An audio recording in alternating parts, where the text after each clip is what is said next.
and welcome back. Those 15 minutes flew by. Hello, hello, hello. My name is Fiona. I use she, her pronouns. I'm the host of What Am I Rolling, a twice-monthly RPG one-shot podcast, but I'm also the sort of erstwhile host of Too Long Didn't Read Tabletop RPGs, where we look at different RPGs that I have on the back burner and basically use roughly about an hour to 2 hours to sort of accountably read them through and see what we like about it, and we play it, all the usual fun stuff. I hope you're doing well. I've already done 2 RPGs today, all in one big fun bundle. We did Spire and Heart by Rowan Rook and Descartes earlier. We didn't manage to cover all of it, unfortunately, but it was still quite enjoyable. Oh, sorry, the music's a little bit loud for my liking. We turned that down. Very exciting stuff. So yeah, because I was doing that because in November I will be doing a stream of Heart on Actual Play UK, so I thought I'd have a quick check of the rules because I hadn't come across the resistance system before, which is the main one they use for Heart and Spire, and I think the upcoming Hollows RPG as well, and a little bit of the die role-playing game as well. I realised there is some elements of it there as well. But I hope you're doing well. Thank you so much if you're checking this stream out, or if you're going to check all the streams out today. Appreciate it. The reason there's so many streams today, because normally I do like 1 or 2 each week, is because it's the bank holiday weekend in the UK just now from the time of streaming, and I didn't make any plans. And so why not read some of the like RPGs that are on the list and sort of get into them and see what we're doing. And so today is almost like a big quick start Ashcan edition, as we sort of looked at those 2 quick starts from earlier of the Spire and Heart, and now we're going to look at one that I've had on my list for a long time. We did sort of a little bit behind the scenes. We do a secret cinema club, a secret film club even, on our Discord, the Where and DMBC Discord. It's not very secret, I'll be honest. And we watched both Dunes. We watched the old Dune and we watched the Dune Part 1 in anticipation of seeing Part 2 this year, but of course, unfortunately, due to the rightfully needed strikes happening, the Writers Guild strikes and stuff, it's been postponed till next year. And the Actors Guild strikes as well. But anyway, being inspired by both the films and watching them using Twitch, you can use. I don't know if anyone knows how to do this. I didn't know it until my co-host Hamilton showed me. But basically, you can do watch parties on and stream on Twitch at the same time if you've got Amazon Prime, because they're both owned by the same companies. Bezos. So you could do that. So we've been doing that a little bit as well, and our next one is actually going to be the D&D movie, which we're looking forward to. So I think that's happening next week, so that'll be quite exciting. Anyway, long story short, I thought, wouldn't it be cool if I checked out the quick start for Dune Adventures in the Imperium RPG? Because it's everywhere. When you go to conventions and stuff, there's always a Modiphius stand. They're the people who publish Dune, and they've got always so many books now. I don't know if that means like nobody's buying them or it's so popular everyone's buying them. So I thought we'd check them out and see what it is. So we're going to do the quick start today again and just see what we like about it, what we don't like about it. Is it something that we would run? Because Dune is, I would say, like, I really enjoyed the films. I tried to read the book, the first book by Frank Herbert. No, I'm good. I also don't think that's his actual name. Let me just double check before, because I appreciate this could be like lots of people going, Fiona. Yeah, it is Frank Herbert. Right, Fiona, do you know how to pronounce any of these names? And I go, no. I don't normally read things out for a living yet, so I need to know. So that's first big caveat is I am 100% sure I'm going to get some of the pronunciations wrong. I did actually find a website that helped, spoke out some of the pronunciations, but I'm still going to take a moment to have a look and try and get them right. So I apologise in advance if you're a massive film nerd or a Dune nerd and you're just like, you've said it all completely wrong. It is what it is, and I know other people struggle with the same things. And one thing I would absolutely love RPGs to do, whether you are a big company or a small company, is that if you've got unusual terminology or unusual phrases or naming proper names, please include a pronunciation guide at the beginning and cover every single pronunciation you think people would struggle with, because sometimes some people do it. There's an absolutely cracking source book, Radiant Citadel, Journeys with Radiant Citadel, which every single scenario has a pronunciation guide from the main sort of named characters in it. The location's great, but it doesn't include it for all of them, and that is so frustrating because I really want to use the different names. I want to pronounce them correctly and not wuss out of my own, because knowing that I will definitely mispronounce it, I don't want to wuss out and break that immersion as well. So I think for all RPGs, if you've got words or phrases that people might struggle with, pronunciation guides all the way forward. Hey, we're all here for accessibility as well. Hello, Brian. Hello, how are you doing, my friend? I hope you're feeling a little bit better. Brian says, I have several Modiphius D20 games at this point, but still haven't really dug into it, so this will be a good entry for me. Yes, I will say, yes, Modiphius are well known for this D20 mechanic. I know it from the Star Trek Adventures a long, long time ago. One of the first games I put on Where, What Am I Rolling, which is the podcast I run, was using that D20 system, and it was quite weird because it's opposite to what I was expecting, because obviously up until that point I'd only run like D20 systems or using mechanics with a D6, so using it 2 D20s, and it's the lower is better. That's what I remember from the Star Trek. Obviously, this could be completely different in this Dune quick start, but just thought I should know as well. Strong agree. Pronunciation guides in the Radiant Sister are great for those adventures that have them. Yes, I agree. They don't have it for all the characters though, which is so frustrating, especially if they've got some unusual pronunciations or usual letters. Like anytime I see an X somewhere in a bit, I go, I don't know. And sometimes then I'll, like when they announce a new book for D&D Beyond, so like in the Spelljammer, they have like obviously the bestiality, definitely not that, the bestiary, the source book, and then they have the adventure, and it's like the Lights of Zarixis. That is how it's pronounced. However, nowhere on the promotional materials, or even in, I wish in the press release it would say how you say Zarixis, because it's like X and there's S's and there's Y's and R's and it's all over the place, and that's just because I'm ignorant and I need this extra help as well, and I will absolutely try, but you need to give me the ability to do it, especially when a lot of the times I'm very bad at naming my characters, so they will eventually be called Steve. Susan is my go-to as well. And another one now. Yes, Dan, I'm doing 3 big streams today because it's a bank holiday here in the UK. So I normally would be doing my Strahd game this evening, but everyone else has plans and they didn't tell me, which is fine. No, I always forget about the bank holidays because I work in higher education. So I thought, let's do some more tabletop RPG stuff for the sake of it. But yes, so we're going to look at Dune just now, and then later on around 8 o'clock BST. Or UTC +1. We're going to be looking at Isabe's Bed and Breakfast as well, but we're going to look at the quick start for it as well. So let's dive in to, she says, going to the buttons,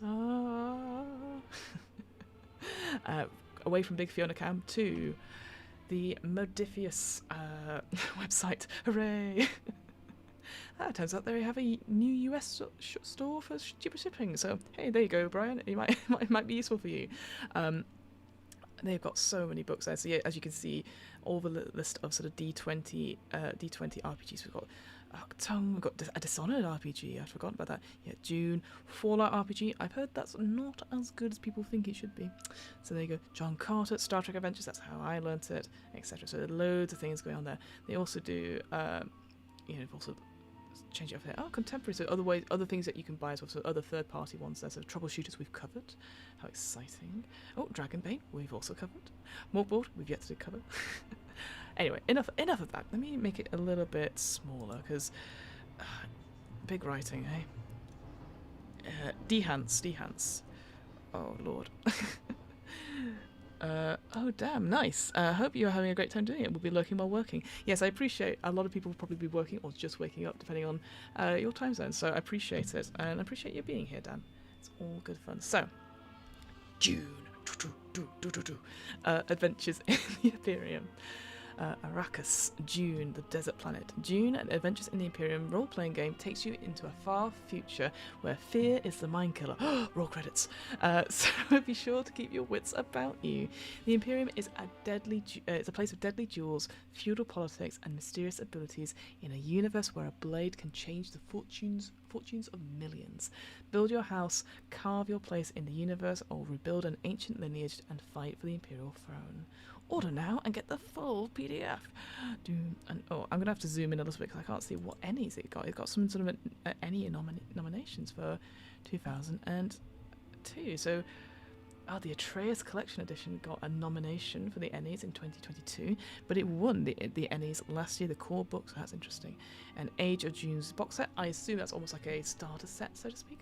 And then The Imperial. Oh wow, that is so expensive. Oh, sorry, it's off screen, so you won't see me go. Look at that. An Imperial limited edition of this game is 550 quid. Is it made in gold? What is this? I have to look at it in detail. It looks beautiful, like almost like a prop, so to speak. Hopefully you can see it, like some sort of like skin, like leather. Oh, incredible! But also, that's very expensive for a book. I don't know if I like. Oh, it's a sandworm. I realise now. So that's the first sort of like the sort of cover of it. There's no text on it at all, but it is like almost like a golden yellow sort of leather type thing on top of the bound book. And if you look closer, there is somebody riding a sandworm with the relief of it. That looks incredibly impressive. And the pages are red with a little thing. I mean, we're not looking at this, but it's just interesting to note. So, is this all you get? I just want to find out. Sorry, moving over text. This has become an investigation thing. So, Dune Adventures in the Imperium Core Book Imperial Edition is a full customized bound handcrafted item of the Gold NE's 2022 NE award-winning core rulebook. It's a limited edition collector's items wrapped in leather, bound by hand using artisanal medieval techniques, and bearing a stunning custom-weathered antique brass cover plate engraved with a dramatic Worm Rider design. Is that it though? It only has 150 being made. It's still available for because no one's going to pay that much for a book. Does it come with a PDF at least? Oh, incredible. Well, let's go to. Oh, wait, what do customer reviews? Oh, there's no reviews yet. I don't think anyone's bought one. That's why. Like, I'm not being funny. I've lost it now, haven't I? No, it's I'm not being funny. Like, each to their own. If this is a really good book. I mean, I buy alt covers for D&D books, so don't get me wrong, but I'm just like, 55 quid for... It's a bit like that Beetle and Bard limited edition stuff when they do the additional, like, oh, you can get this and minis and all that sort of thing. And I'm like, I don't know if I would like this adventure. I don't know. It just feels like a lot of stuff, which, I mean, don't get me wrong, I'm someone that has a lot of stuff. But I think I've got to the point now where if I'm not entirely sure about an RPG, I still look at the quick start. I still look at the Ash Cannon and review it and stuff like that. Anyway, the normal Dune book, standard edition, is £45 UK money. But let's read out what it says here. And I'll tell you what, enhance. Oh, wrong one. Enhance. Beautiful. Oh, Lord, but it's so... Why is it on one side? I hate that so much. It takes you to far from literature. Take your characters on a journey through the storied worlds of Frank Herbert's sci-fi masterpiece. Inhabit, I was going to say illegal agents, elite agents for working for noble houses, whereas the Mentats, sword masters, spies, Bene Gesserit's sisters, devious advisors, and even desert Fremen join forces to follow your banner. Choose whoever you choose to be. Remember that those that control the spice control the universe. So the core book, which we're not going to look at. Everything you need to create your own stories of intrigue and adventure on the sands of Arrakis as agents of a powerful house. A brand new version of the 2D20 system, especially adapted especially for Dune. An extensive look at the Imperium, the society, factions, history, technology, culture, faith, and more. Guidelines for novice and experienced game masters on how to run Dune-themed adventures and campaigns of intrigue and adventure for elite agents of a noble house. Rules for creating your own noble house of your own, from house minor to major house, detailing its holdings, areas of expertise, and agendas. This could be. I know that Glass Cannon Network have done their own one-shot of Dune. I don't know if it was like one from one of the one-shot books. But this has been quite good. Oh, and of course, in the core book at least, you get an introductory adventure designed to quickly get you and your fellow players involved in the Byzantine plots of the Imperium and on Arrakis, and you will receive a PDF. Great. So there you go. So that's where you can get it. You can get it on the Morpheus internet, Morpheus.net. I think I'll put a link in the show notes as well. But also you can You'll get it. Drive-through RPG is my go-to stop as well, and usually it's a little bit cheaper. But I always go for that because and this is going to sound so silly, I always go for drive-through RPG for quick starts because it means I don't have to suddenly sign up and get an account on all these other bloomin' websites. Because before I was trying to look up getting the Spire quick start because I realised I didn't have it, and it's pay what you want, all fine. But it says, oh, you need an account. I'm like, I just want the download. So so I use Drive-Through RPG, that's my go-to, but obviously feel free to support them on their own websites as well. But for quick start stuff, I always go for one place. It makes it simple. I thought I was in luxury. I have the House Corrino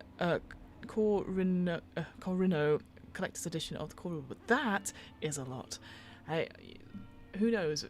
Who controls the spice probably can have that a limited edition, right?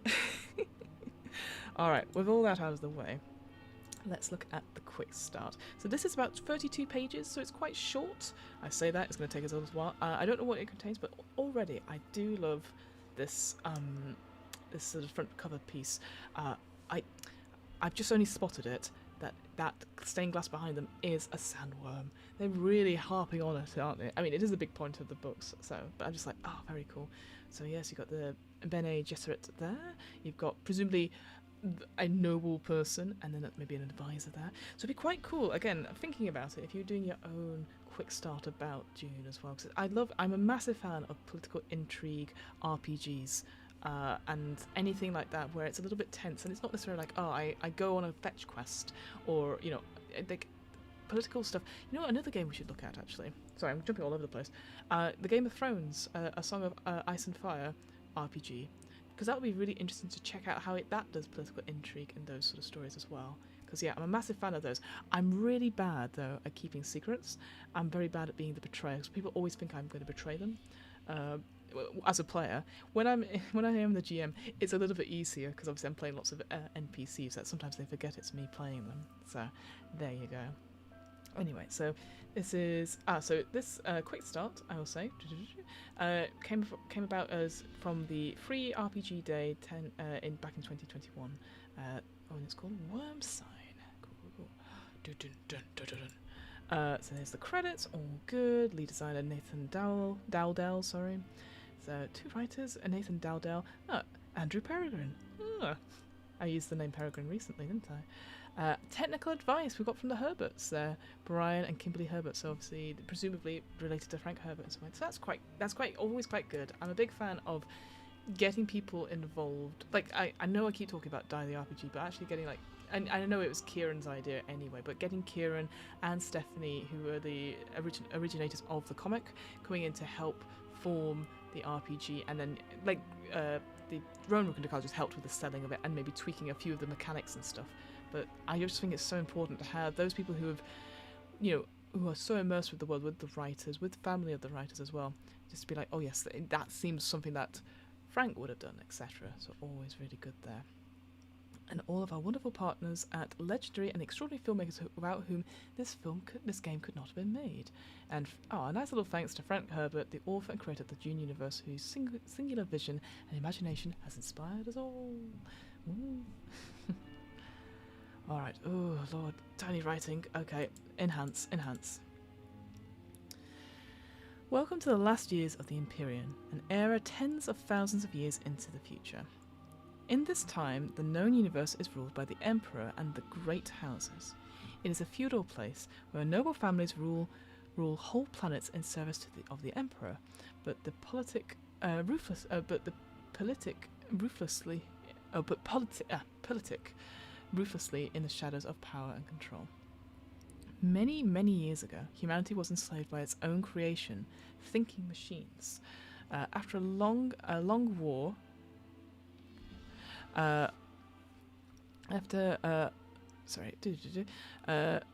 humanity was enslaved by its own creation, thinking machines. After a long war for freedom, called the Butlerian Jihad,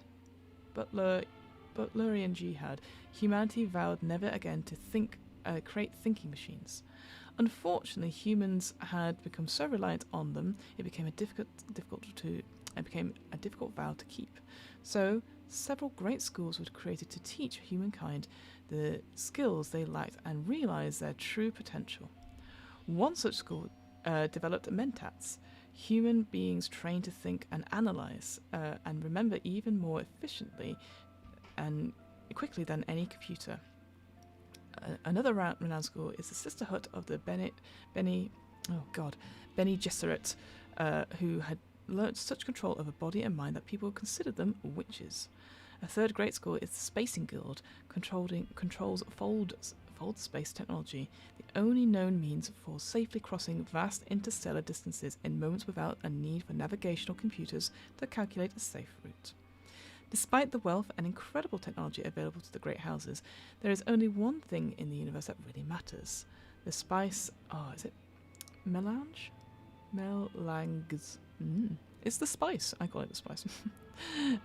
This mysterious substance prolongs life, grants powerful prescient visions, and confers incredible power to many adepts of the great schools. It is also the key to galactic-scale space travel, as guild navigators require vast amounts of spice to produce the visions required to pilot fold space vessels across the galaxy and envision safe pathways through space. Unfortunately, spice is only found on one singular planet, and countless attempts to duplicate it have all failed.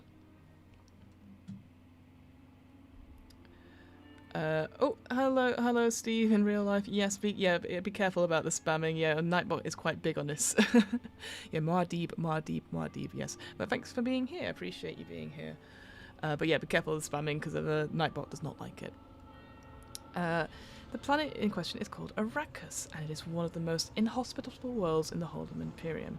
No drop of rain has ever fallen on Arrakis, and the entire world is one vast desert full of deadly sandstorms and giant worms that can swallow buildings whole.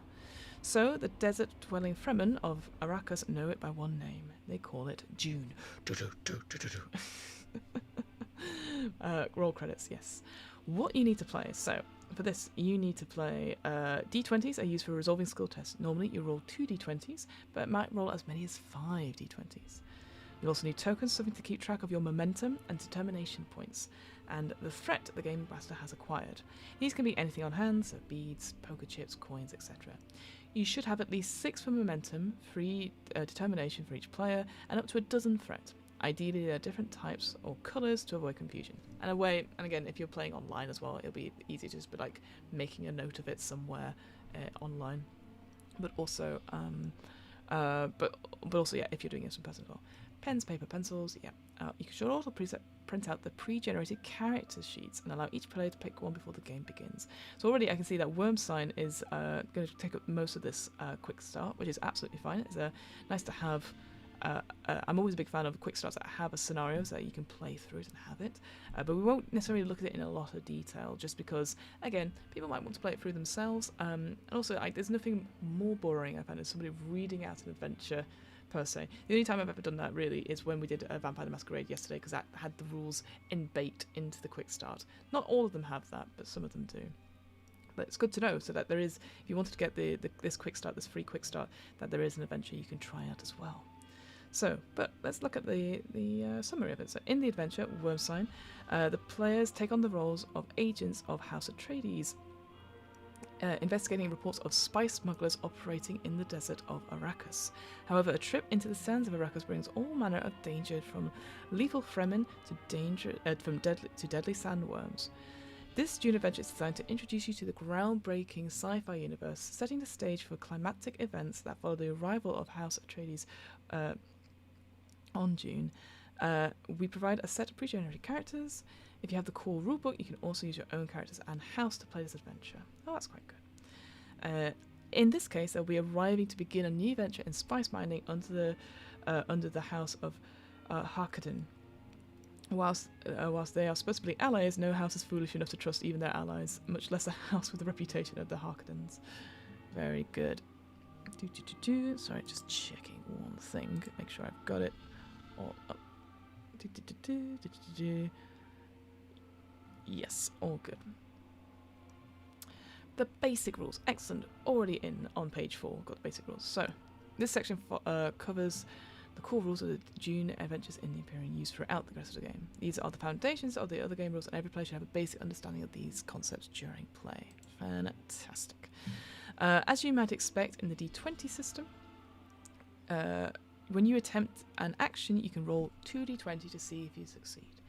Each die that it rolls equals to or less than the target number is considered a success. If you roll a 1, that die counts as 2 successes, a critical success. If you roll a 20, that die gives you a complication. Let me zoom in a little bit. Whoop.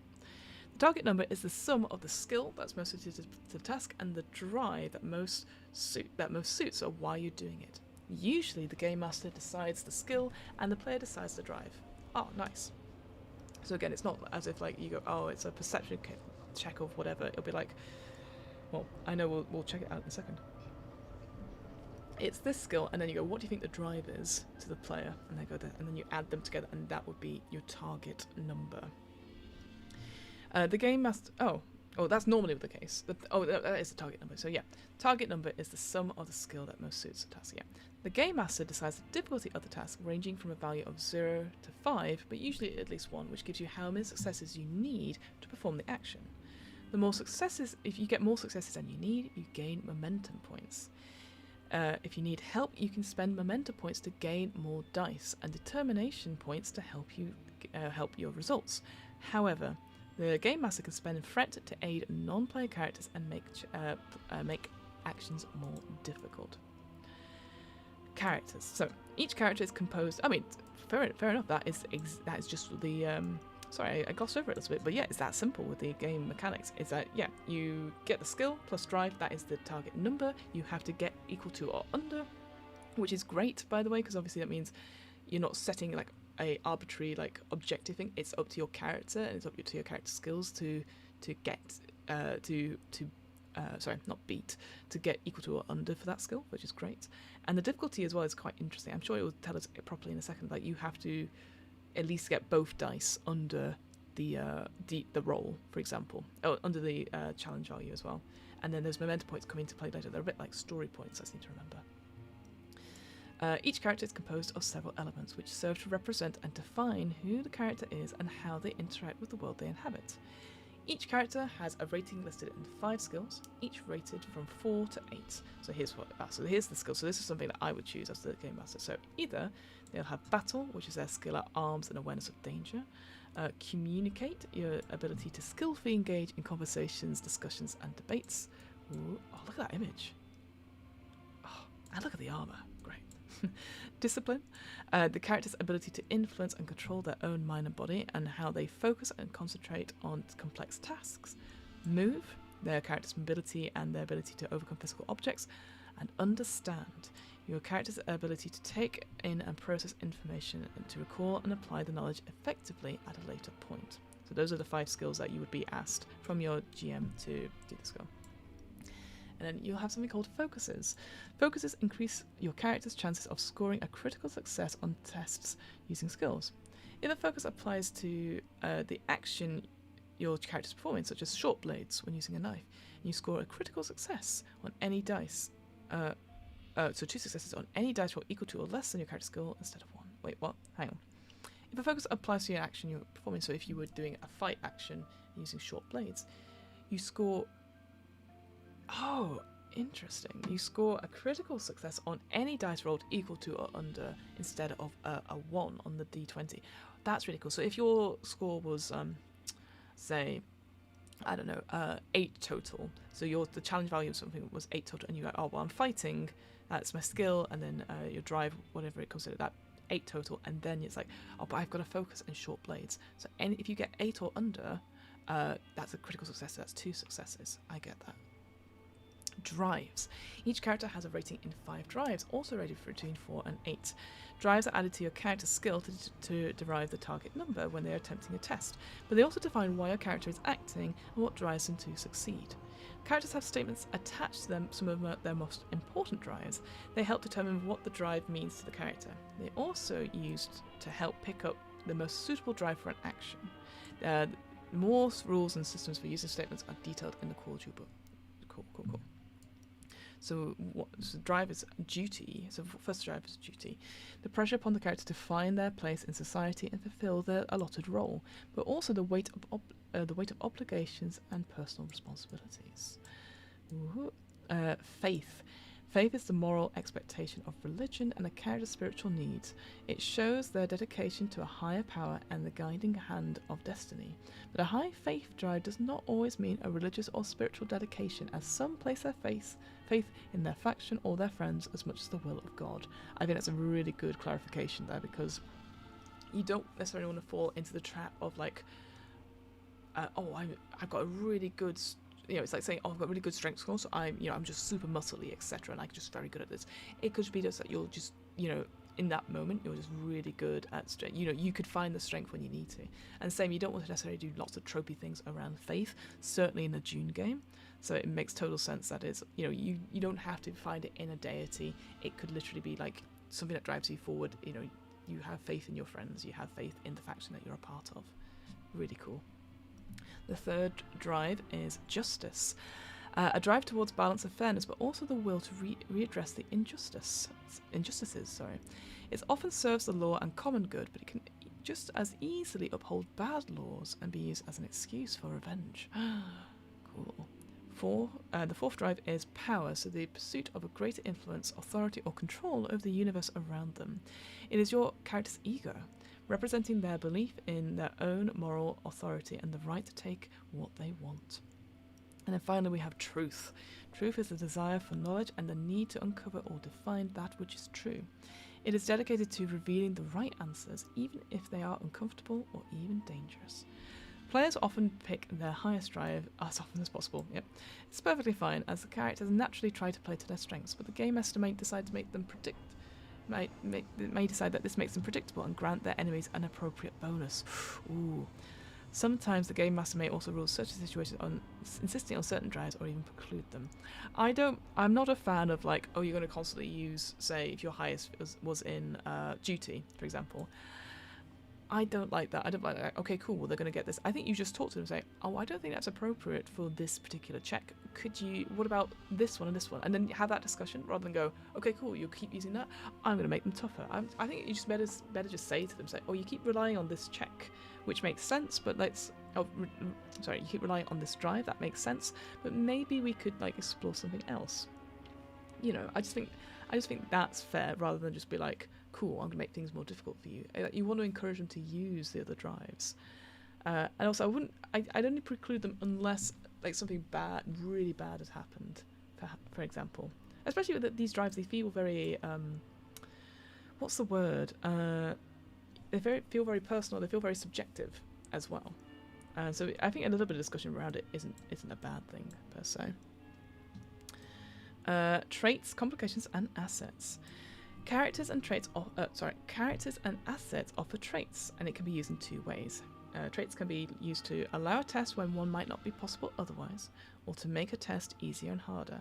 So, for example, you might use the trait Criminal to allow your character to make a test to contact the underworld on a strange planet. When they finally make contact, the trait might make the difficulty of convincing a crime boss to do business one step lower. Another form of trait is an asset. Okay, so there's an example of a character trait. Another form of trait is an asset. These are items and contacts that work in the same way as traits. Having blackmail papers might be required to blackmail a political rival. Having a knife makes it easier to win a fight. Complications are negative traits gained from bad dice rolls or from the GM spending threat. They tend to last for the scene and are used in the same way as traits, except that they make things harder and allow non-player characters to take advantage of your character's weaknesses. So when a player asks to make a skill check, the GM should determine the difficulty of the task, which is rated from 0 to 5. The player must get at least as many successes as the skill test result as the difficulty to achieve the task. If they fail, they may succeed. They may still opt to succeed at a cost, which is explained in the rulebook, page 154 there. The GM should determine the difficulty as fairly as possible based on the task at hand. However, the game master may then spend a threat to increase the set difficulty to represent further complications to the task.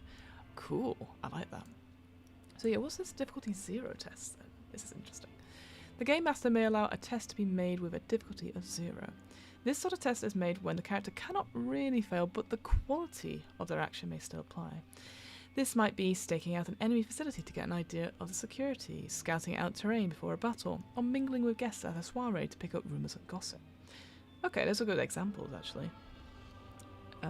As usual, the successes scored above the difficulty any successes scored above the difficulty generate momentum, so such tests can grant a boost to the player's momentum pool before they initiate a conflict, representing their preparations and planning.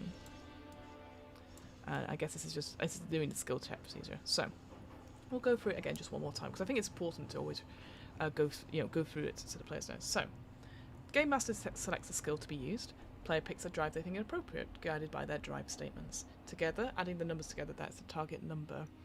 They may also select an applicable focus should they have one. Then the GM will set a difficulty for the task. This is between 1 and 5, but it can be higher or it can be as low as 0.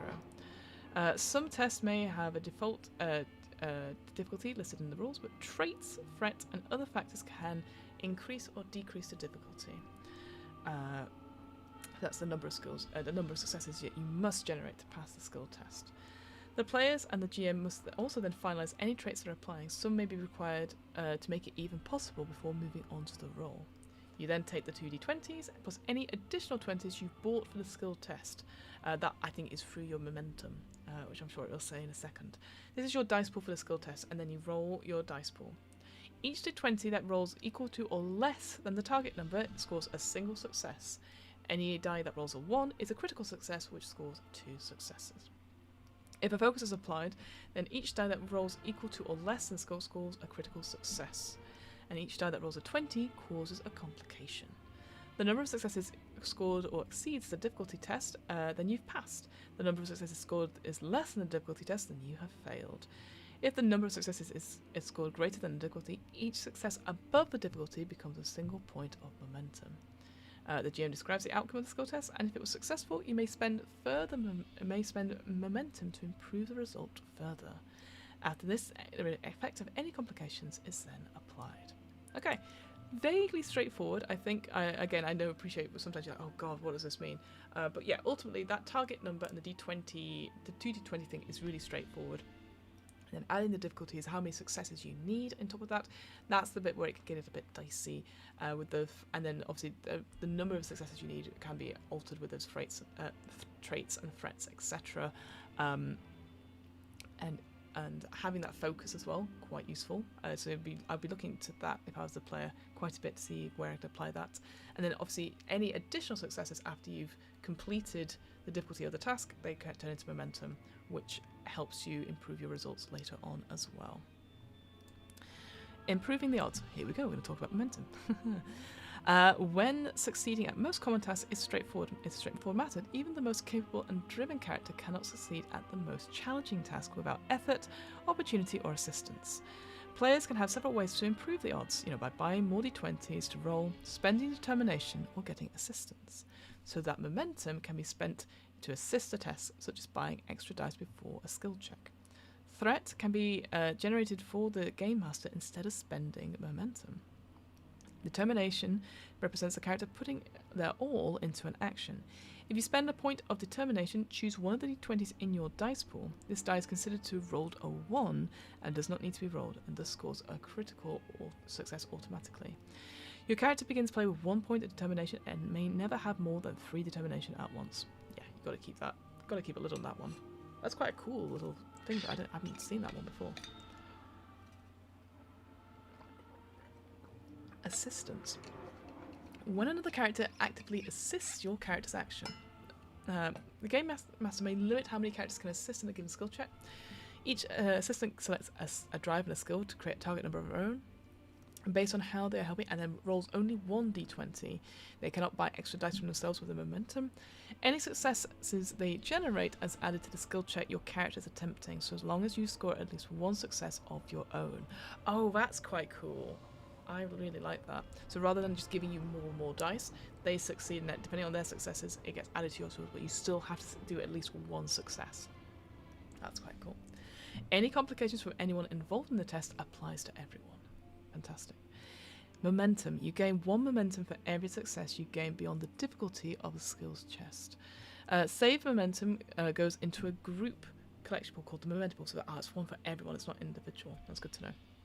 Momentum in this pool can be used by anyone in the group, representing the benefits of prior successes and collective effort. It cannot contain more than 6 momentum points at any one time. At the end of the scene, 1 point of the momentum pool is lost. Okay. Common uses for the momentum. So that's for the buying of the d20s. It's the most common use. It's done before you roll the dice pool, but after the game master decides on the difficulty. The cost for each die purchase increases. So the first d20 will cost 1 point of momentum. Second one will cost 2 momentum, and the third will cost 3 points. No more than 3 bonus d20s can be bought for a single test, which makes sense because by the time that's 6 points, so that you'd use up the whole pool to have an extra 3 d20s on top of your 2 d20s. As noted in Improving the Odds, you may pay for some or all of this cost by adding threat instead of spending momentum. Okay, cool. We'll come to threat in a second. You can also use momentum to create a trait. Create a trait allows you to define a new fact about the scene or situation. Spending 2 points of momentum either creates a brand new trait, changes an existing one, or removes one currently in play. When you create a trait, it must relate to the action your character has just attempted, and it must be something that could reasonably result from that action. So that feels very much like aspects from the Fate Accelerated Fate core that we discussed about a couple of weeks ago. Being able to create aspects and using those tokens to spend it. Create an asset. Creating an asset works in the same way as creating a trait, but there are some limitations to the kinds of assets you can create. Assets are created in this way are temporary and cease to exist at the end of the scene. Whatever the asset represents is discarded and ceases to be useful. You may spend 2 momentum to make an asset created during the scene permanent. Oh, wait, sorry. You may spend 2 momentum to make an asset created during a scene permanent, in which case it's added to the list of assets on your character sheet. So I'm guessing you spend 1 to create it, and then spend 2 on top of that to make it permanent as well. Brian says, the momentum pool being shared between the group is a nice touch. It makes the party feel more coherent, but it might also be thematically appropriate to how clannish the world of Dune is. Absolutely. I think I've spoken about it before, this idea of story point pools, etc. I don't think I've... Hang on, let me take a drink of water first and I'll explain. So there's a game. I'm losing my voice a little bit. Oh no. Don't worry, I think we're getting close to the end of the quick start anyway. But with there's a 5th edition setting called Pugmire, which I might have spoken about before, and Monarchies of Mao, and basically it is like a high fantasy adventure, but all your characters are dogs and cats, and Pugmire is the realm of the dogs, and Monarchies of Mao is the realm of the cats, and they have a similar sort of thing. They have a pool of sort of, I think it's called inspiration or story points or something like that. And yeah, you add to the pool, and you can take from the pool, as a GM making those threats and stuff. And the cool thing about it is that, and I think this would work the same in Dune, is that if you are a dog character, if you're a dog adventurer, and you have your pool of inspiration, I think it's called inspiration, say there's 5 points of inspiration, you can do that to do similar things, like re-rolls, all that sort of thing, but you have to ask permission from the other dogs at the table, the other players at the table, and if you agree on it, that's when you take it. If you're playing Monarchies of Mao, though, same thing, except you just take it. Cats don't need permission. And so it's quite fun if you do a mixture of adventures of dogs and cats, because cats will just take, whereas the dogs are always very loyal and will always ask people. So I quite like that as a thing. And yeah, having like a little resource pool like that, I think that encourages talk as well at the players, talk at the table as well. Maybe a bit of meta talk as well, which I don't think is too bad here. Like if you want to ask out of character, say, I'm not really sure what to do. Do you think I should can I spend momentum on that? Do you think that's a good idea? I think that's helpful and actually encourages people to work together as a team, as you rightly said, Brian. All good stuff. Finally, you can use momentum to obtain information. It allows you to learn more about the scene and situation. Each point allows you to ask the GM 1 question about the situation. They must answer truthfully, but the answer does not need to be complete. Partial or incomplete answers that leave room for further questions are more common. The answers must reflect the skill your character has used to gain the information, and it should be something that your character would be able to and it should be something that your character would be able to determine for themselves. You don't know or can't tell are valid answers from the game master, but the game master must refund any momentum spent if they give answers like that. Oh, that's really good. So it's not a wasted point. It's not a wasted thing. I think that's quite good actually, because yeah, it's like, oh, this is a really good question, but your character wouldn't know, so I'm going to give that back to you, because that gives enough information to the player as well, and maybe combating that meta knowledge stuff that we've got going on. Threat. As player characters generate and spend momentum, the game master generates and spends their own resource, threat. The game master makes use of threat to alter scenes, empower non-playable characters, and generally make things challenging, perilous, or unpredictable for the player characters. The threat is a method by which the game and the game master builds tension. The larger the threat pool, the greater the likelihood that something endangers or threatens the player characters. Typically, they begin with 2 threat points for each player. So if we've got 5 characters, I think, although that could be from the last stream. So maybe you start with, say you've got 4 characters, so then you start with 8 points of threat. Adding to the threat. Threat can be added to it in the following way. So this is what the players can do. They can also buy d20s, bonus d20s for skill checks by adding bonus points to the threat instead of spending momentum. As normal, no more than 3 dice can be bought, and it increased the cost as well. So, brutal. Complications. Whenever a player character suffers 1 or more complications on a skill test, they or the game master may choose to add 2 points to the threat pool to ignore a complication. This may be done as many or as few times as desired. Escalation. At times, the game master or the rules may state a specific action or decision risks escalating the situation, making it more dangerous or unpredictable. If a character performs an action that risks escalation, they immediately add 1 point of threat to the pool. Threatening circumstances.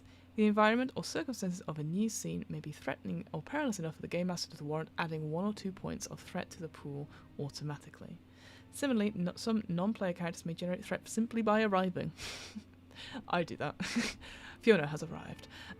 In response to changes in the situation or by taking certain actions. This includes activities that escalate the tensions and the scene.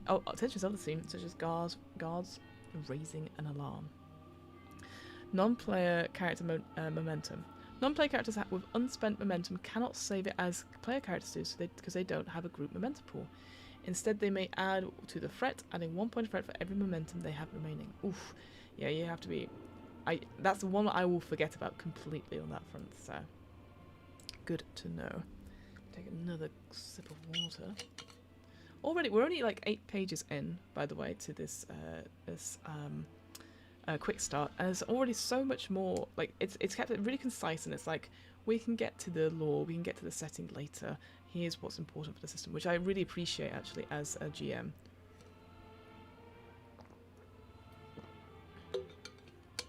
Okay, so the game master can spend the pool of threat in several ways. So buying those d20s, like we said, the cost of it increases for each point of threat, for each die you get, with no more than 3 bonus d20s being bought for a single skill test. Increasing the difficulty, so either it increases the difficulty by 1 for every 2 points of threat spent. It must be made before any dice is bolt or rolled. Yep. Non-player threat spends. When a player character action would normally add points to threat, a non-player character performing the same action or making the same choice must spend an equivalent point of threat. Non-player character complications. If a non-player character suffers a complication, they may buy off that complication by spending 2 points of threat. And then traits may change, remove, or create a trait by spending 2 points of threat. This naturally comes from part of the situation. So yeah, so one thing I will say, I'm sure there is going to be like quick reference sheets for that, but I think that there's a lot for spending threat there, and a lot about non-player characters. So I feel like you have to be a little bit on the ball about stuff. So like stuff like buying d20s, increasing difficulty, and removing and changing traits. That's kind of straightforward. But then these threat spends, it's something I always forget about. It should be. It's only 5 for each one of them, I think. Adding threat 1, 2. It's roughly 5 to 6 things you can do for each So there's 4 things you can do for spending momentum. Adding to the threat, there's 6 things you can do, and then spending threat, there's 5 things you can do. Again, it would be nice to have a quick reference sheet on this. I assume there is one, or you can make one. I would just hand that around so that people know what's going on. Because sometimes it's like, wait, the game master's spending a lot of threat to get all these d20s, and they've increased the difficulty. Blah, blah. What would also be interesting to know is, can you double up on them? So, for example, would I be able to change a trait with 2 points of threat and then also increase the difficulty and spend 4 points of threat? Is there a cap on how much threat I can spend? Because it doesn't seem to be, there's not a cap on how much threat I can have. It's just 2 for every player in the group. That's what I start with, but I can also add lots to it. But the momentum pool is limited to 6. So that's the only thing I would say. So and there's more. Sorry. Sorry. Environmental effects and narrative changes. The game master may trigger or cause problems with the scene or environment by spending threat. Oh no, I'm going to be a person that causes problems on purpose. Rival house action. The game master may spend 1 threat point to introduce a known enemy house to the situation. It may be one of their agents simply taking an opportunity to attack the player characters, or it may turn out that they have an alliance with whomever the player characters are dealing with. Either way, the house makes an appearance in some way to complicate the situation for the player characters. Oh, again, I like that. That's a story element that you would add to it. But I mean, obviously, I didn't realise it was on the next page, but also that's another thing which I could forget about quite easily. So I presumably, again, I know we have GM screens, so it's probably all on there, right? But having something on paper next to me would be very, very useful. Contests and extended tests. There are 2 ways you might want to make a test, both figure heavily in the conflict system.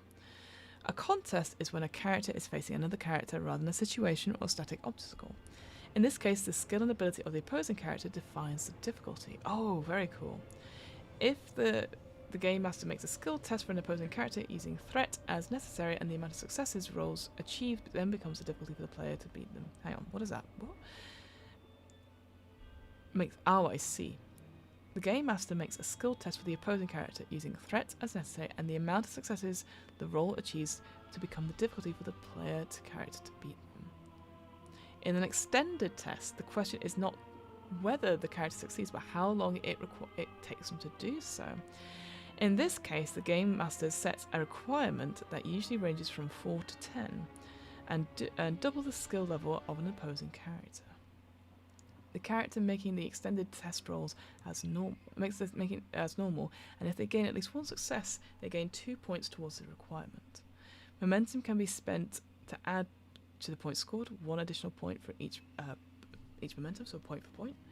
And the game master may rule complications to adjust the amount as well. If the character has not gained enough points to meet the requirement, they can roll again to add more points, taking additional time to perform the action.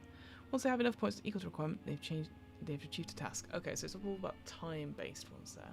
I've got to be honest, this feels a bit complex, but maybe it's just the way I've read it aloud. It feels a bit tricky. I get how, in this case, the skill and ability of the opposing character defines the difficulty. Okay, so you get the skill, and then making a skill test for the opposing character using number of successes rolls. It's a little bit, I think I've lost it a little bit there, but that's okay. Again, I could always look at some actual players. The Gas Cannon one probably does this quite a bit as well. Gaining information. When a character wishes to genuinely investigate a scene but doesn't have a specific question in mind, the game master can call for a difficulty 0 test using the appropriate skill.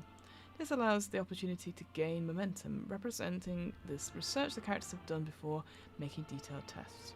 It might be used to survey a battlefield as much as to do a turn about the room at the social gathering. Yes, absolutely. Conflict. Okay, so this is the combat bit, I think. So, what have we got? The nature of the conflict. Conflict covers a multitude of different forms of contest, between physical fights to intrigue and assassination. These rules assume a few concepts that differ from other role-playing games and allow us to cover a multitude of conflict styles during the same system. It's not just about physical combat, and any method to defeat an enemy with a tool is potentially a conflict. The ability and skill of each combatant is more important than the actual weapons used. A knife kills as well as a sword, although different weapons can provoke different advantages in different situations. and they're managed by applying those traits. Right, so yeah, you can get the number of successes down by using certain traits of your weapons. Each test in a conflict is an encounter, and an exchange of blows or political moves does not represent a single thrust of a blade. Conflict is swift and deadly, and in some cases resolved in a single dice test. Assets are often essential to allow conflict to happen at all. Whilst a fighter might choose to engage in a foe unarmed, it's impossible to blackmail someone without something to blackmail them with. So, an asset or trait may be required to make the conflict possible. Ooh. Conflict does not need to cause wounds or physically hurt a target. Many things can lead to their defeat, such as exhaustion, lack of resources, or losing allies, and the respect of their peers. An enemy can be defeated without a drop of blood being shed. Complications suffered during a conflict represents actual hurt any combatant suffers. They make winning more difficult, but who got hurt the most does not define victory. And defeat does not mean death. Whilst it often does in Dune, enemies can yield, be exiled, knocked out, or stripped of resources. Okay. Conflicts can take many different forms. They can occur on many different scales. In this quick start, we offer the basic rules of the conflict system. However, we offer additional detail for the following types of common conflict in the core book. So we've got dueling, oh cool, skirmishes, warfare, espionage, and intrigue. Interesting. Some additional details on that in the core book. Okay, cool.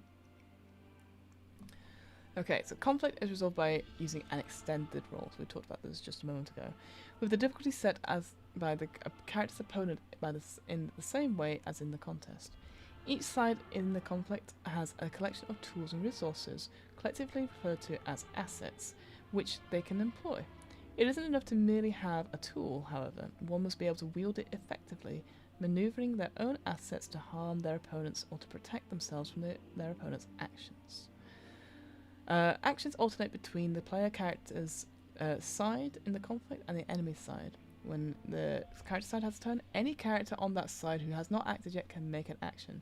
Then the play passes to the other side. Okay, cool. So it's not like a set initiative order about, oh, you've rolled this much in terms of dexterity. It's just like, who goes first? One person, second person, one person, second person, etc., etc.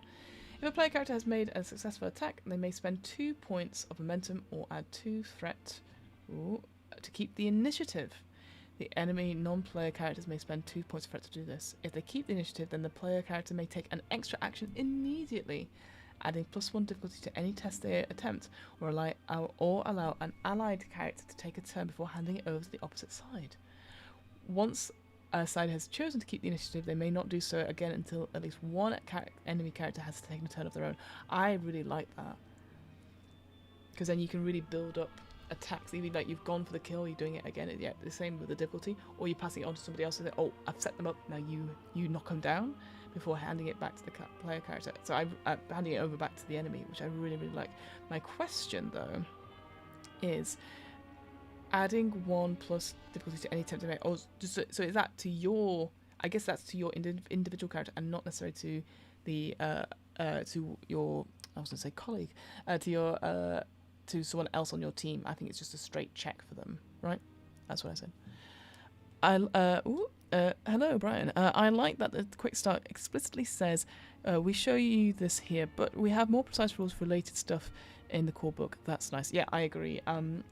Sometimes I'm not a fan of it saying like this is a really streamlined like version of stuff, like, especially like if it doesn't talk about character creation or something like that. Sometimes I find that really interesting as a game master. But like again, not that I'm going to splash a 550 quid on that limited edition, but it's actually nice. It has like, here's all you need to know to run a quick game, but if you want to have the extra stuff, it's going to be in the core book, right? So yeah, I agree. It's nice that it's up in front about this. So here's the overview, a high level of how to make an attack. Again, I probably would cut this out, print this out for people to use. So you choose an asset to use in the attack. Based on the type of attack you're making, choose an appropriate skill and drive as well as a focus if one applies. Roll your contest against the target. If you win the contest, your attack is successful. If you lose, the attack fails. On a successful attack, the outcome depends on your target. If your foe is a minor character, they are defeated.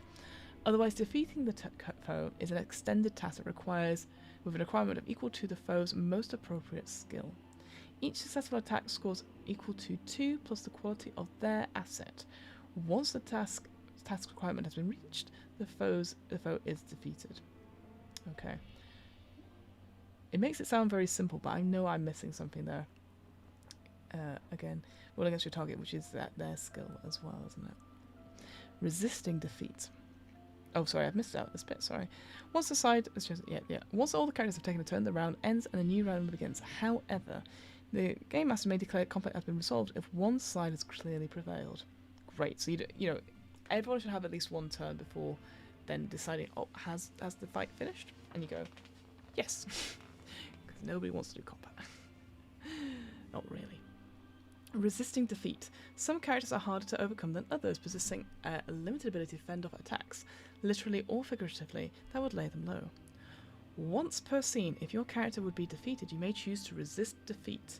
Resisting defeat prevents the defeat from occurring. Your character remains active in the scene. All the player characters have this option, as do all the notable and major NPCs and notable supporting characters. When you choose to resist defeat, it costs either 1 point of momentum or adds 1 to threat, and it causes you to suffer a complication. Non-player characters opposing players spend threats instead. Right, yeah. Sorry. Oh, cool. Instead. This complication would cause the loss of one of your assets, an advantage your enemy has gained over you, or some hindrance to suffer avoiding defeat. As it's once per scene, so it's just not like it's once per fight, or big scene, I guess, or rather than like once per session or once per campaign. I feel that's a really big thing, but I guess it depends on how many assets you have, right? And we're going to talk about them right now. Assets are used in the same way as traits and either allow a test to be made or modify the difficulty. They broadly come in 2 forms, tangible or intangible. Tangible is a physical presence which has a degree of permanence to it. A weapon, for example, or a unit of troops, surveillance system, etc. An intangible one has no physical presence, so like a bribed guard, leverage from having other potential trading partners, etc. Zones, dull. If you want to complicate the combat, you can introduce zones and move assets between them, like a deadly game of chess. First, the game master divides up the conflict into several zones. Depending on the conflict, this could represent different things, and then it goes into different things here. So dueling could be different parts of the body for each fighter. Okay. Skirmishes, different physical areas. Warfare, similar to a skirmish, but uses larger areas. Espionage, different parts of a plot. Ooh. And intrigue uses different people or connections between them. I think for warfare and skirmishes, I can now fully see, like, okay, we now move over to, similar to that Warriors of Krynn board game, right? We've talked about on the Dragonlance, the Shadow of the Dragon Queen. But like, okay, let's move it over to like a big Warhammer table and do it there, sort of thing, and the dueling as well. And so I can see each of these different kinds of conflict using different parts of whether it's theatre of the mind, like dueling one I assume would be, as well as the espionage one perhaps, and intrigue, and then the skirmishes of warfare. So it's quite, yeah, I mean it's fairly obvious I guess, but it's good to know I guess. Brian says, as the GM, I would want to look for some different ways to engineer situations in which each player can use a cool focus so that they feel effective in the world. Agreed. I think that focus stuff, again, I'm probably not going to talk about the different kinds of classes. I don't know if it's not coming up yet because it's not done character creation per se, but like certainly in the Star Trek Adventures, your department, depending on which part of the ship you're working on, so whether you're in command or in engineering or in medical, those inform those focuses as well. So it's clear that what role you play, which makes sense because obviously it's Star Trek. On the away mission, you're going to have the engineering. You're going to have those people on the away mission that make up the team because they've got the different special skills. Here, it could be interesting because it's certainly in this quick start scenario, you're playing like a house, so. I don't know. It'll be interesting to see what focuses you get, and depending on. We can have a quick look at the pre-gen characters for sure, and see like what their focuses would be. I think that'll be quite useful. Moving an asset. When you make your turn, you make a single action to either move an asset or use an asset. You may attempt to move it in a subtle way to try and avoid attention, or you may move in a bold way that draws attention and provokes a response. In either case, it requires a skill check with difficulty of 2. Ooh, that's quite big. If you pass the skill check, you move one of your assets from its current location to any adjacent zone. You may spend 2 points of momentum to move your chosen asset to one additional zone. In either case, you can also gain the additional benefits listed below. If you can move an asset subtly, it limits your opponent's ability to respond. If you pass, you can move your asset and you reduce the cost of keeping the initiative to 0. Your subtlety allows you to act again before your enemy can react. Ooh, cool. But if you move an asset boldly, you provoke a hasty response from your opponent. If you pass, then you move the asset and then move one of the opposing character assets. Your daring ploy has provoked a reaction just as you planned. Oh, interesting. Okay, so yeah, I see what it's talking about before, about that whole character. Where's the controller gone? Sorry, I've lost something. Oh, it's over there. Give me 1 second. Sorry, my TV monitor's about to turn off. And I'm like, oh no, don't do that.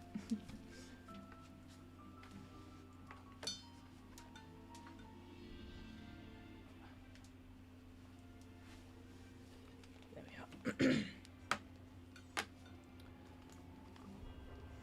So my own fault for moving it all the way over there. Huh? So yeah, it really leans into that sort of chess game it was talking about earlier. Interesting. So yeah, so you can either move the asset, using an asset. If it's in the correct zone, you can use it instead. Common examples to use an asset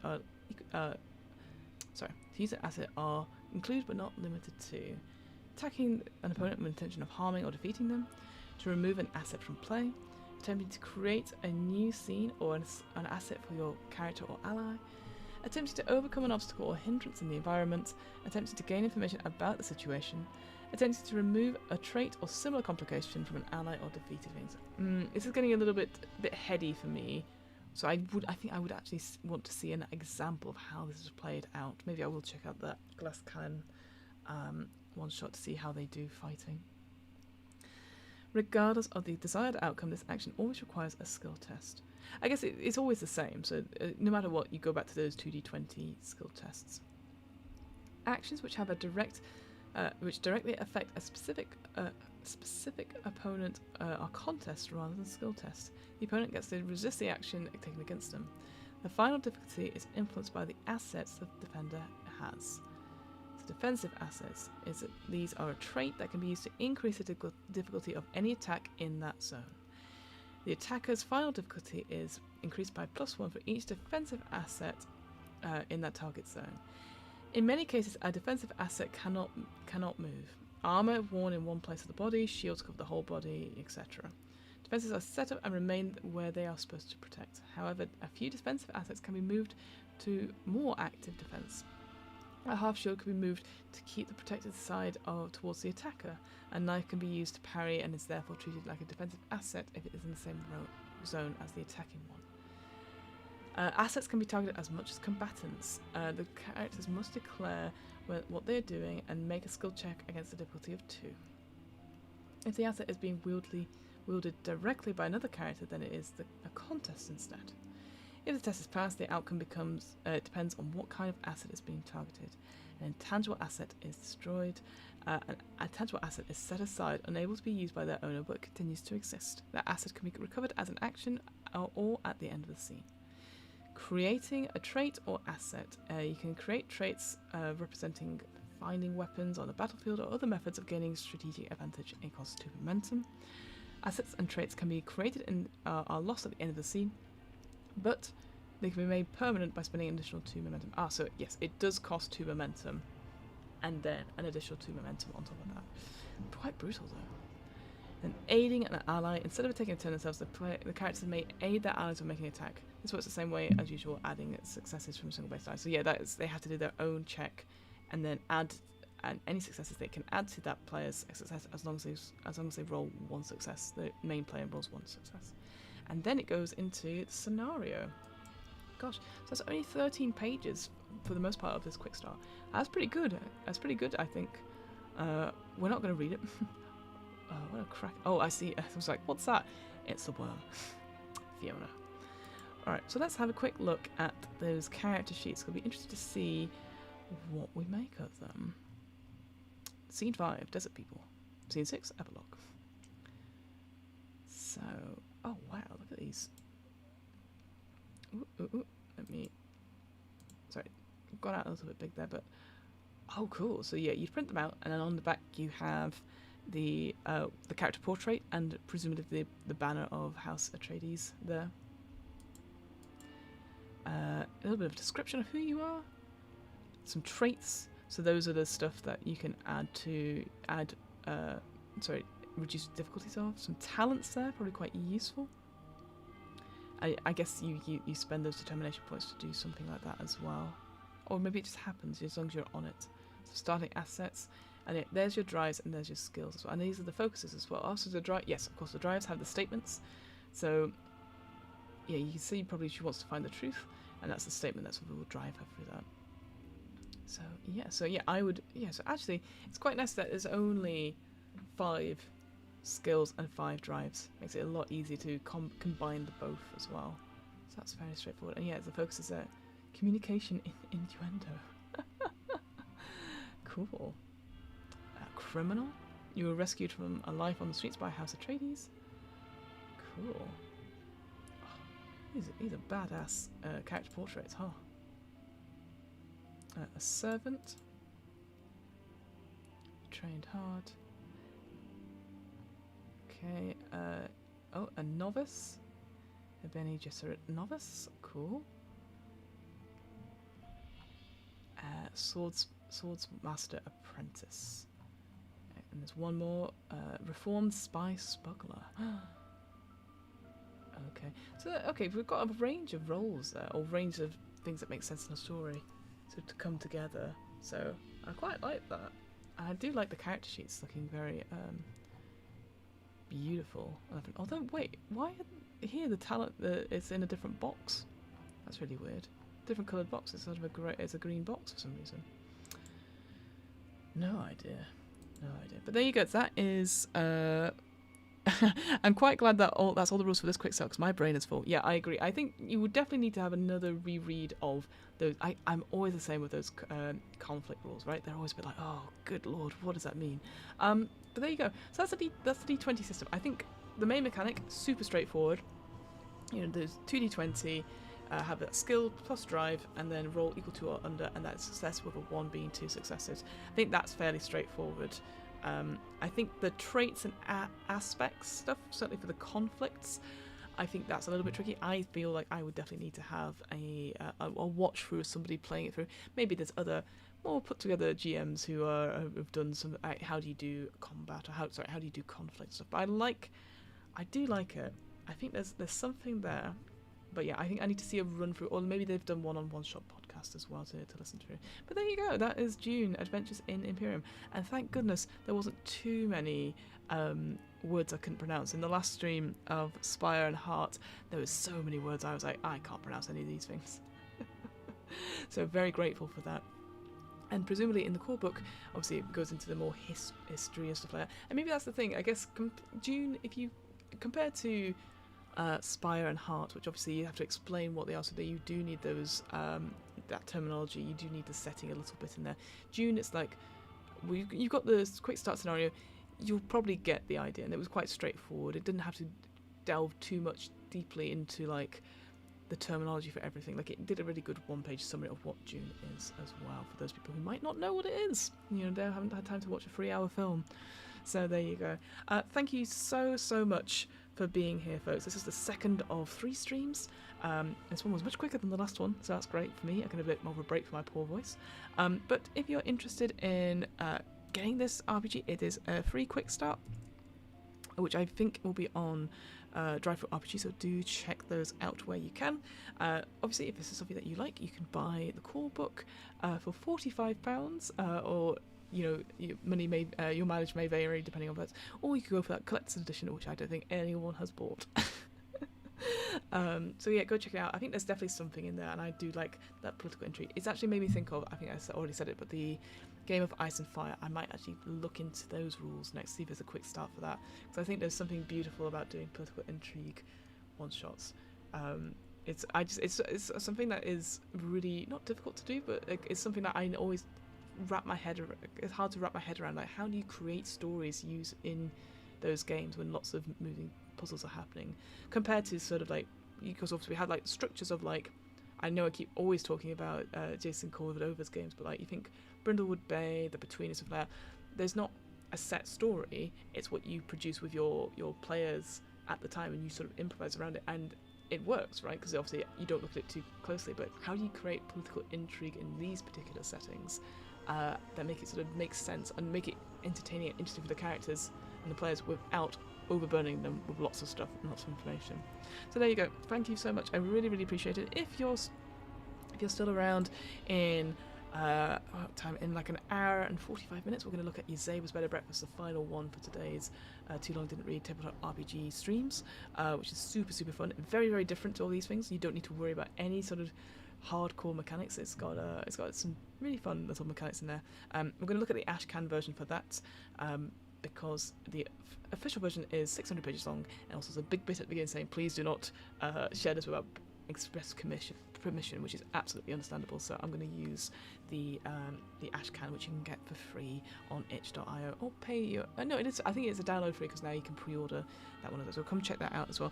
But if you're like, Fiona, where can we find more of your stuff? Well, I do the What Am I Rolling stuff. What Am I Rolling, a twice monthly RPG one-shot podcast, which we do lots of different RPG systems. As always, it's going okay. We've got a few interesting games coming up, which are very exciting. I've had some very exciting news for me to be running other games on other podcasts, which might not be out to 2025. That's how far ahead they are in planning their content. I'm just there going like, what am I going to do next month? So that'll be exciting as well. If you fancy checking it out as well, I've not set up a command for it as well. Check out the Solemn Veil stream that I did recently, the last 2 weeks. I did, and it's out. The VOD for it is out on Actual Play UK Twitch, and it's slowly coming out on the YouTube as well. And eventually, it will be out on audio podcast as well. Which it's been one of my favourite games to play to date, and yeah, I think I need to go back and look at it again, because once we've done the mechanics, I think the setting of it's really, really interesting as well. And turns out there's another short story at the end, which I need to read out for people. So with all that out of the way, thank you so much. I appreciate it. Oh, let's go to big Fiona screen. Hello, big Fiona head. Yes, thank you so much. If you want to check 2025, wowzers. Yes, I know, but again, I'll forget about it, and then be like, oh shit, yeah, I was supposed to be doing something. But if you are, yeah, I appreciate I talked to the choir on this channel, but if you are like, oh, this is really interesting, I'd love to know more, well, come join our Discord, What Am I Rolling, and the DM's Book Club. We're going to look at lots of different other RPG stuff there. We also have our secret film club. It's not so secret, but we do that as well. We've got a few other events possibly planned as well, so come check us out there. We're a really lovely little community of just sharing little fun stuff and talking about RPGs and what inspires and stuff there. And so just come. Don't come to criticize my pronunciations, because I get that anyway. But yes, I'll be back later on this evening for our final Too Long Didn't Read tabletop RPG stream with the Zabers, and until then, I'm going to find the end of stream button. I'm going to wave awkwardly, and I'll see you in a bit. Bye!